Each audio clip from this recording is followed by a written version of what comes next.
Hello students. So in the previous class or last class I have discussed about proteins, and today we will discuss a new topic, enzymes.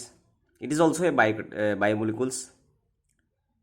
So before that, have you heard about the terms enzymes? I think all of you heard about these terms. Now what are enzymes? So enzymes are actually a biocatalyst. Now what is catalyst? Catalyst মানে কি? কৈছে এনজাইমবোৰ হৈছে বায়োকেটালিষ্ট। এতিয়া catalyst মানে কি? কেটালিষ্টৰ অসমীয়া অৰ্থ হৈছে অনুঘটক, যেটো তোমালোকে ক্লাছ 9 10 ত পাই আহিছা। তো enzymes are called biocatalyst, and what are catalyst? Catalyst is a substance which can change the rate of a reaction, but it is not involved in the reaction. Catalyst বা অনুঘটক হৈছে এনেকুৱা এটা পদাৰ্থ বা সাবস্টেন্স যেটোৱে এটা বিক্ৰিয়াৰ ৰেট মানে বেগ চেঞ্জ কৰিব পাৰে, পৰিৱৰ্তন কৰিব পাৰে, কিন্তু বিক্ৰিয়াটোত ই নিজে অন্তৰ্ভুক্ত নহয়। এটো হৈছে ক্যাটালিষ্ট। তো এটো এই এনজাইমটো এটা বায়োকেটালিষ্ট হয়। ইয়ৰ ৰিয়েকশ্যনৰ স্পিড বা বঢ়াই দিয়ে বা কমাই দিয়ে, কিন্তু এই ৰিয়েকশ্যনৰ কোনো ৰিয়েকশ্যনত ইনভলভ নহয়। তো এইবোৰক কোৱা হয় কেটালিষ্ট, আৰু এনজাইমটো এটা হ'ল তেনেকুৱা ধৰণৰ কেটালিষ্ট যাক আমি বায়োকেটালিষ্ট বুলি কোৱা হয়। তো এই বায়োকেটালিষ্টবোৰ, that means this biocatalyst are produced by living cells or microorganisms to catalyse specific biochemical processes. মানে আমাৰ বডিত কিছুমান কেমিকেল মেটাবলিক প্ৰচেছ আছে, আৰু এই মেটাবলিক প্ৰচেছত এই কেটালিষ্ট মানে এই এনজাইমছটোৱে ডাইজেশ্যনত হেল্প কৰে, স্পেচিয়েলি ডাইজেশ্যন। যেনে তোমালোকে যদি ফাৰ্মাচীত কেতিয়াবা গৈছা, তোমালোকে নিশ্চয় কিছুমান ডাইজেশ্যন চিৰাপৰ নাম শুনিছা, ডাইজিন, এৰিষ্ট্ৰজাইম, বেষ্ট্ৰজাইম। চ' এইবোৰত কি থাকে? এইবোৰত এনজাইম থাকে, যিবিলাকে আমাৰ বডিত ফুড মানে আমি যিবোৰ খাদ্য খাওঁ এইবোৰক পাচন কৰিবলৈ সহায় কৰে। তো এইবোৰ হ'ল এনজাইমছ। চ' কিছুমান এনজাইমছৰ এক্সাম্পল আছে, যেনে অক্সিডো ৰিডাক্টেজ, ট্ৰান্সফাৰেজেছ, হাইড্ৰোলাইজেছ, লাইজেছ, আইসোমাৰেজেছ and লিগেজেছ। And these enzymes are very very specific in nature, highly specific in nature. Now what is specific in nature মানে কি? যে এনজাইমছবোৰ কিছুমান পাৰ্টিকুলাৰ এনজাইম পাৰ্টিকুলাৰ ৰিয়েকশ্যনৰ কাৰণে ফিট কৰে। সাপোজ তুমি যদি অক্সিডো ৰিডাক্টেজ লোৱা, অক্সিডো ৰিডাক্টেজ সাপোজ এলকহলৰ লগত ৰিয়েক্ট কৰে। এলকহলৰ যদি ইথানল হয়, অকল ইথানলৰ লগতে ৰিয়েক্ট কৰিব, ই আৰু প্ৰপানল বিউটানৰ লগত ৰিয়েক্ট নকৰে, সেইকাৰণে ইহঁতক স্পেচিফিক বুলি কোৱা হয়। So enzymes R highly specific nature মানে কি? ইহঁতে পাৰ্টিকুলাৰ ছাবষ্টেটৰ লগতে ৰিয়েক্ট কৰিব, আৰু পাৰ্টিকুলাৰ কণ্ডিশ্যন থাকে। ফৰ এক্সাম্পল সে the enzymes R very very highly specific at optimum temperature. Particular temperature যেনে 37 ডিগ্ৰীত ৰিয়েক্ট কৰিব, পাৰ্টিকুলাৰ pH সাপোজ pH 6 বা 7ত ৰিয়েক্ট কৰিব, পাৰ্টিকুলাৰ কনচেন্ট্ৰেশ্যন এণ্ড পাৰ্টিকুলাৰ সলভেণ্ট, যেনে এতিয়া সলভেণ্ট এলকহল ইথানলো হ'ব পাৰে, মিথানল হ'ব পাৰে, মানে পাৰ্টিকুলাৰ এটা স্পেচিফিক কণ্ডিশ্যন থাকে। সেইকাৰণে এনজাইম কোৱা হয় they are highly specific in nature. তো এইটো আছিলে এনজাইমছ। তো ফাইনেলি ডেফিনেশ্যনটো হ'ল এনজাইমছ আৰ বায়োকেটালিষ্ট। তো না what are this enzymes? Enzymes are actually a protein molecules. মানে মোষ্ট অফ দ্য এনজাইমছ, বেছিভাগ এনজাইমছবিলাকে প্ৰটিন হয়, কিন্তু কিছুমান এনজাইমছ আছে যিবিলাক প্ৰটিন নহয়। তো এই সিহঁতক প্ৰস্থেটিক গ্ৰুপ বা কোএনজাইম বুলিও কোৱা হয়, যিখিনি আমাৰ ৰিয়েকশ্যনত হেল্প কৰে। তো ultimately we can say that enzymes are generally proteins, but there are few enzymes which are not proteins, and these are prosthetic groups and which are called coenzymes, and these coenzymes helps in the reaction to enhance the or to change the rate of the reaction.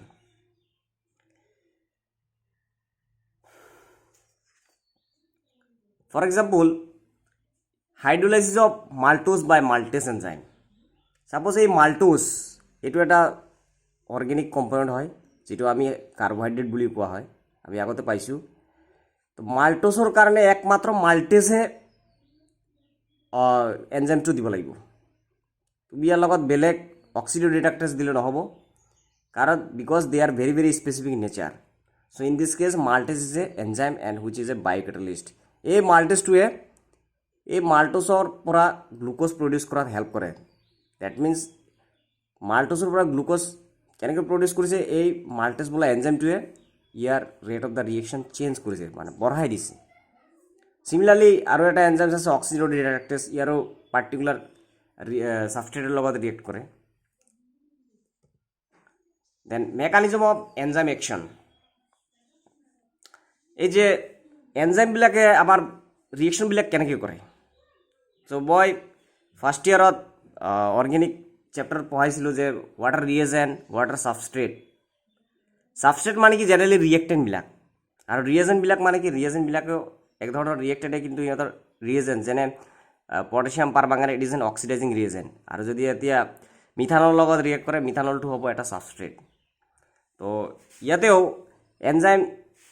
এনজাইমে কেনেকৈ react কৰে, এনজাইমে কেনেকৈ product ফৰ্মেশ্যনত help কৰে, ইয়াৰো এটা mechanism আছে, আৰু এইটো হৈছে এনজাইম ছাবষ্ট্ৰেট মেকানিজম। চ' প্ৰথমে এট ফাৰ্ষ্ট ইউ চি এনজাইমছবিলাকৰ মানে enzymes is a biomolecules or biocatalyst which is a active site. মানে এনজাইম মলিকুলাৰ বডিত এক্টিভ ছাইট থাকে, পাৰ্টিকুলাৰ ছাইট, পাৰ্টিকুলাৰ জেগা আছে য'ত ছাবষ্ট্ৰেটবিলাক পাৰ্টিকুলাৰলি একদম একজেক্টলি ফিট হৈ যায়। যেনে লক এণ্ড কি, তলা চাবি, আমাৰ তলাত চাবা পাৰ্টিকুলাৰ চাবিয়ে ফিট হ'ব, বেলেগ চাবি ফিট নহয়। ইন দিছ কেছ তলাটো মানে আমাৰ লকটো হ'ব কি, লকটো হ'ব এনজাইম আৰু কিটো হ'ব ছাবষ্ট্ৰেট, মানে পাৰ্টিকুলাৰ ছাইটতে ফিট হয়। তো এনজাইমবিলাকৰ এনেকুৱা পাৰ্টিকুলাৰ ছাইট আছে, পাৰ্টিকুলাৰ জেগা আছে, পাৰ্টিকুলাৰ ছাইট আছে য'ত পাৰ্টিকুলাৰ ছাবষ্ট্ৰেটে ফিট হ'ব। তো এনেকৈ এনজাইম ছাবষ্ট্ৰেটৰ এটা এইটো ইয়াতে চোৱা, এইটো হৈছে ছাবষ্ট্ৰেট, এইটো হৈছে এনজাইম, এইটো হৈছে এক্টিভ ছাইট। ছাপ'জ এইটো হৈছে তলা আৰু এইটো হৈছে চাবি, ইয়াৰ লগত পাৰ্টিকুলাৰলি ফিট হ'ব। ফিট হ'লে মানে এনজাইম ছাবষ্ট্ৰেট ৰিয়েক্ট কৰাৰ ফলত এনজাইম ছাবষ্ট্ৰেট কমপ্লেক্স ফৰ্ম হৈছে, and it is an transition state. এই এনজাইম ছাবষ্ট্ৰেট কমপ্লেক্স ফৰ্ম হোৱাৰ লগে লগে ই বেছি সময় নাথাকে, ই লগে লগে এনজাইমছ প্লাছ প্ৰডাক্ট ফৰ্ম হৈ যাব। প্ৰথমে আছিলে এইটো ৰিয়েক্টেড মানে ছাবষ্ট্ৰেট প্লাছ এনজাইম, ইয়াতে এনজাইম ছাবষ্ট্ৰেট কমপ্লেক্স ফৰ্ম হৈছে, ছাবষ্ট্ৰেট প্লাছ এনজাইম ছাবষ্ট্ৰেট কমপ্লেক্স, লগে লগে কি হৈছে ই বেছি সময় নাথাকে, লগে লগে এনজাইমছ প্লাছ প্ৰডাক্ট ফৰ্ম হয়, enzymes plus product.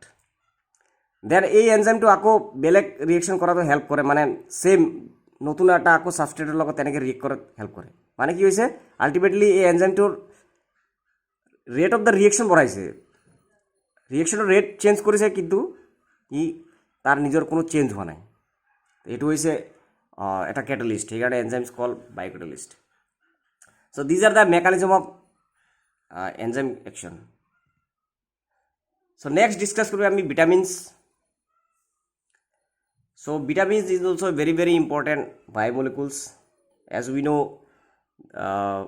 with the vitamins অভাৱ হ'লে কি হয়, deficiency disease হয়। So vitamins is also important biomolecules for the growth and maintenance of our body. vitamins নহ'লে আমাৰ বহুত অভাৱজনিত ৰোগ হয়।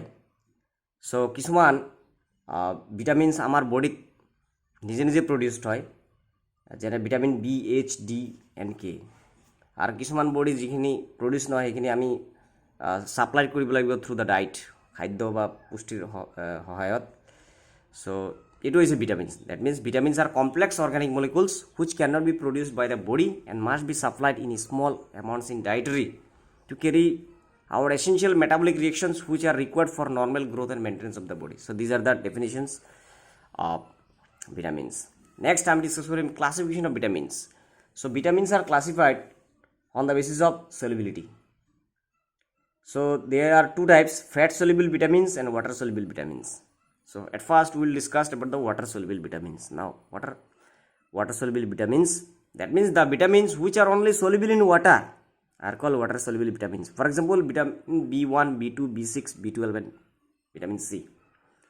So water soluble মানে water is a polar solvent. Water is a polar solvent য'ত পোল থাকে, plus and minus. যেনে ৱাটাৰত কি থাকে, অক্সিজেন আৰু হাইড্ৰজেন থাকে, অক্সিজেনটো হৈছে নেগেটিভ পোল, হাইড্ৰজেনটো পজিটিভ পোল। তো চিমিলাৰলি এই যে ৱাটাৰ সলিউবল ভিটামিনছ, এই ভিটামিনবিলাকৰো পোল আছে, মানে ডাইপোল আছে, সেইকাৰণে ৱাটাৰৰ লগত হাইড্ৰজেন বণ্ডিং ফৰ্ম কৰি ৱাটাৰত সলিউবল হয়।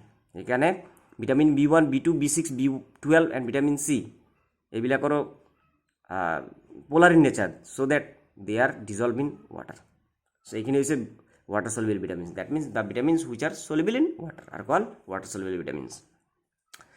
নেক্সট আছে ফ্যাট সলিবল ভিটামিনছ। ফ্যাটস মানে জেনারেলি শর্করা, আমার অয়েল, তেল।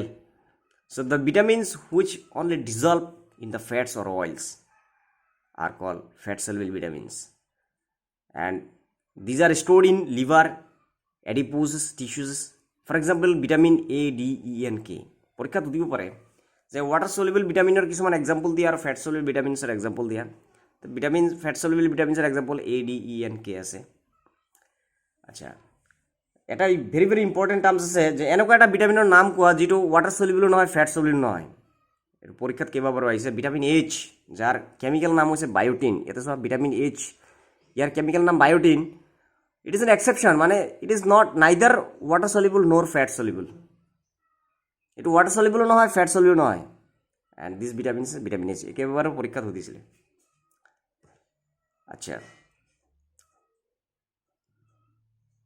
আৰু এটা ইম্পৰ্টেণ্ট টাৰ্মছ আছে যে আমি জানো যে ভিটামিনৰ অভাৱত আমাৰ বহুত বেমাৰ হয়। সাপোজ ভিটামিন এৰ অভাৱত কুকুৰি কণা, নাইট ব্লাইণ্ডনেছ বুলি বেমাৰ এটা হয়। চ' কিছুমান বডিত মানে কেতিয়াবা কি হয়, এটা ভিটামিনৰ উপৰিও আৰু কেইবাটাও ভিটামিনৰ অভাৱ হয়।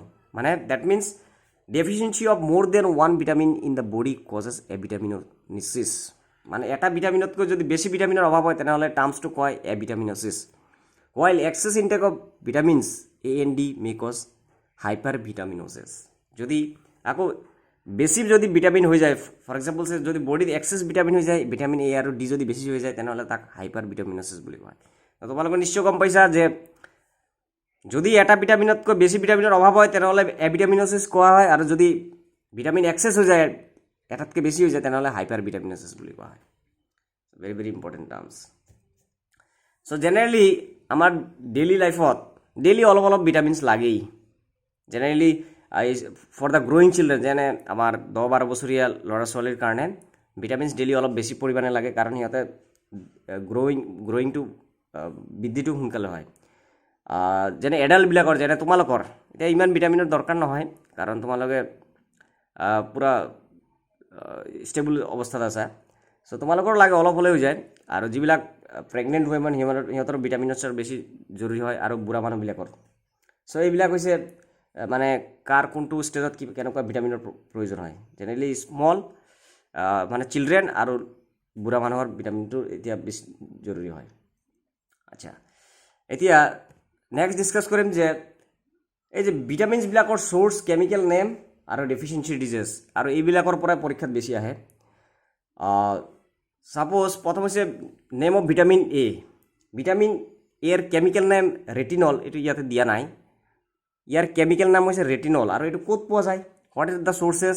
Fish liver oil, milk, butter, egg yolk, green and yellow vegetables, এইবিলাকত ভিটামিন এ পোৱা যায়। আৰু deficiency important terms, night blindness, কুকুৰীকণা, যিবিলাকে ৰাতি দেখা নাপায় সিহঁতক কয় কুকুৰীকণা, নাইট ব্লাইণ্ডনেছ। চ' ভিটামিন এৰ অভাৱত হয় নাইট ব্লাইণ্ডনেছ, আৰু ইয়াৰ কেমিক্যাল নামটো হৈছে ৰেটিনল।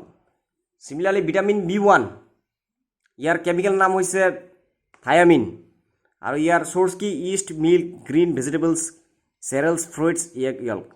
আৰু ইয়াৰ ডেফিচিয়েঞ্চি ডিজিজ কি? বেৰি হয়, লছ অফ এপেটাইট, ভোক নালাগে, বেৰি বেমাৰ হয়। তাৰপিছত আছে ভিটামিন B2। ভিটামিন B2ৰ কেমিক্যাল নাম হৈছে ৰাইবোফ্লেভিন, আৰু ইউ ক'ত পোৱা যায়? Egg yolk, liver, milk, green leafy vegetables, মানে ভেজিটেবলছ আৰু শাক পাচলিবোৰ। তো ভিটামিন B2ৰ অভাৱত কি হয়? স্কিন ডিছঅৰ্ডাৰ্ছ হয়। ইয়াতে ডাইজেষ্টিভ ডিছঅৰ্ডাৰ, আবাৰ ডাইজেশ্যনত ডিছঅৰ্ডাৰ হ'লে স্কিন ডিছঅৰ্ডাৰ হয়। তাৰপিছত বাৰ্নিং সেন্সেশ্যন অফ দ্য স্কিন, এইটোৱে কৈছে যে আমাৰ স্কিনৰ প্ৰব্লেম হয় ভিটামিন B2ৰ অভাৱত। নেক্সট আছে ভিটামিন B6। ভিটামিন B6ৰ কেমিক্যাল নাম হৈছে পাইৰডক্সাইন, আৰু ইয়াৰ সোৰ্সটো হৈছে মিল্ক, ইগ ইয়ল্ক, হোল সেৰেলস। আৰু ইয়াৰ ইয়াৰ ডেফিচিয়েঞ্চি ডিজিজটো কি হয়? কনভালচনছ দিছে, আৰু ইয়াতে কি দিছে? Nervous disturbances and convulsions. তাৰপিছত আছে vitamin B12, very very important terms. ইয়াৰ কেমিক্যাল নাম হৈছে চায়ানোকোবালামিন। চায়ানোকোবালামিন মানে ইয়াতে লিংকেজ থাকে আৰু ইয়াৰ চ'ৰ্চটো কি vitamin B12 meat fish kidney eggs আৰু ইয়াৰ ডেফিচিয়েঞ্চি ডিজিজটো কমন এনিমিয়া মানে ৰক্তহীনতা যাৰ বডিত ব্লাডৰ পৰিমাণ কম থাকে ভিটামিন B12 দিয়া হয় তো এইটো হৈছে ভিটামিন B12ৰ deficiency disease similarly vitamin C ইয়াৰ কেমিকেল নাম এস্কৰ্বিক এচিড বুলি কোৱা হয় আৰু এইবিলাক ক'ত পোৱা যায় যিবিলাক টেঙা জাতীয় ফল মূল আৰু যেনে সাইট্ৰাছ ফ্ৰুট নেমু টেঙা আমলা গ্ৰীণ লিফি ভেজিটেবলছ যেনে বন্ধাকবি ফুলকবি এইবোৰত ভিটামিন C পোৱা যায় ভিটামিন চিৰ অভাৱত কি হয় স্কাৰ্বি হয় বাত বিষ এক প্ৰকাৰৰ বাত বিষ তাৰপিছত আছে ভিটামিন ডি ভিটামিন ডিৰ কেমিকেল নাম হৈছে কেলচিফেৰল আৰু ভিটামিন ডি ক'ত পোৱা যায় ভিটামিন ডিৰ চ'ৰ্চ হৈছে মিল্ক এগছ লিভাৰ মিট এইবোৰত পোৱা যায় আৰু ইয়াৰ ডেফিচিয়েঞ্চি ডিজিজ কি ৰিকেটছ এইবিলাক স্পেচিয়েলি সৰু ল'ৰা ছোৱালীবিলাকৰ হয় মানে কেঁচুৱাবিলাকৰ হয় ধেৰুমুৰীয়া মানে বৌ টাইপ বৌ এৰো বৌ আছে নহয় বৌ এৰো বৌ মানে ধেনুমুৰীয়া বেমাৰ হয় এই ল'ৰা ছোৱালী সৰু কেঁচুৱা ল'ৰা ছোৱালীবিলাকৰ আৰু এডাল্টছবিলাকৰ ভিতৰত কি হয় এই ভিটামিনৰ অভাৱ হ'লে soft bones and joint in pains আৰু ভিটামিন ডি জেনেৰেলি আমাৰ ক'ত ছানলাইটতো পোৱা যায় যিবিলাকে ৰ'দত থাকে সিহঁতৰ ভিটামিন ডি ডাইৰেক্টলি নেচাৰৰ পৰা পোৱা যায় আৰু যদি এক্সেছ ভিটামিন ডি লৈ লোৱা হয় মানে ৰ'দ লোৱা হয় তেনেহ'লে আকৌ স্কিনৰ প্ৰব্লেম হৈ যায় স্কিন ক'লা পৰে তাৰপিছত আছে ভিটামিন ই ভিটামিন ইৰ কেমিকেল নাম আছে টকোফেৰল ই ক'ত পোৱা যায় মিল্ক এগছ লিফি ভেজিটেবল অইলছ আৰু ইয়াৰ ডেফিচিয়েঞ্চি ডিজিজটোৰ নাম হৈছে ষ্টেৰিলিটি মানে কি মানে যাৰ ফাৰ্টিলিটি কেপাচিটি কমি যায় আৰু ফাৰ্টিলিটি কেপাচিটি মানে যিবিলাকে কিছুমান মানুহ আছে নহয় কাপলছ আছে নহয় ল'ৰা ছোৱালী নহয় এই ভিটামিন ইৰ অভাৱত হয় এইটো এটা কজ হ'ব পাৰে চ' ফাৰ্টিলিটি কমাই দিয়ে ভিটামিন ইৰ অভাৱ যদি হয় ডেফিচিয়েঞ্চি হয় ভিটামিন এইচক বায়'টিন বুলি কোৱা হয় মই আগতেও ডিছকাছ কৰিছোঁ আৰু ই ক'ত পোৱা যায় মিল্ক ইষ্ট লিভাৰ কিডনি ইয়াৰ ডেফিচিয়েঞ্চি ডিজিজটো লছ অফ হেয়াৰ চুলি ভৰি যায় তাৰপিছত আছে ভিটামিন কেৰ কেমিকেল নাম আছে মেনাডিয়ন আৰু ইয়াৰ চ'ৰ্চটো লেফি ভেজিটেবলছ মানে শাক পাচলি আৰু ইয়াৰ ডেফিচিয়েঞ্চিটো হৈছে পুৱাৰ ব্লাড ক্লটিং ইয়াতে ইনক্ৰিজ ব্লাড ক্লটিং টাইম লিখিছে মানে ভিটামিন কে যদি দিয়া হয় ব্লাড ক্লটিংটো বাঢ়ি যায় আৰু যদি ভিটামিন কেৰ অভাৱ হয় ব্লাড ক্লটিং একেবাৰে কমি যায় চ' এইখিনি আছিল ভিটামিনছ আৰু এনজাইমছৰ বিষয়ে আলোচনা কৰা so' as our principals are requested you to put the comments and feedbacks on our videos and the classes so তোমালোকৰ এই কমেণ্ট বা ফিডবেকবিলাক দিলে আমাৰ শিক্ষকসকলে আমাৰ টিচাৰ্ছসকলে বা ময়ো ইনস্পিৰেশ্যন মটিভেশ্যন পাম বা তোমালোকৰ প্ৰব্লেমবিলাক বুজি পাম ক'ত তোমালোকৰ প্ৰব্লেমখিনি আছে ক'ত বুজি পোৱা নাই কাৰণ এইটো টোটেলি অনলাইন ক্লাছেছ আৰু যিটো তোমালোকৰ লগত আমি কেতিয়াও আগতে কৰা নাছিলোঁ চ' তোমালোকে নিশ্চয় বা আশা কৰোঁ তোমালোকে এই কমেণ্ট বা ফিডবেকবিলাক দিবা আৰু দিলে ভাল হ'ব তো ধন্যবাদ থেংক ইউ ইয়াতে ভিটামিনছ আৰু এনজাইমছ শেষ হ'ল আৰু এটা নেক্সট ক্লাছত আমাৰ বায়'মলিকুলছটো শেষ হ'ব থেংক ইউ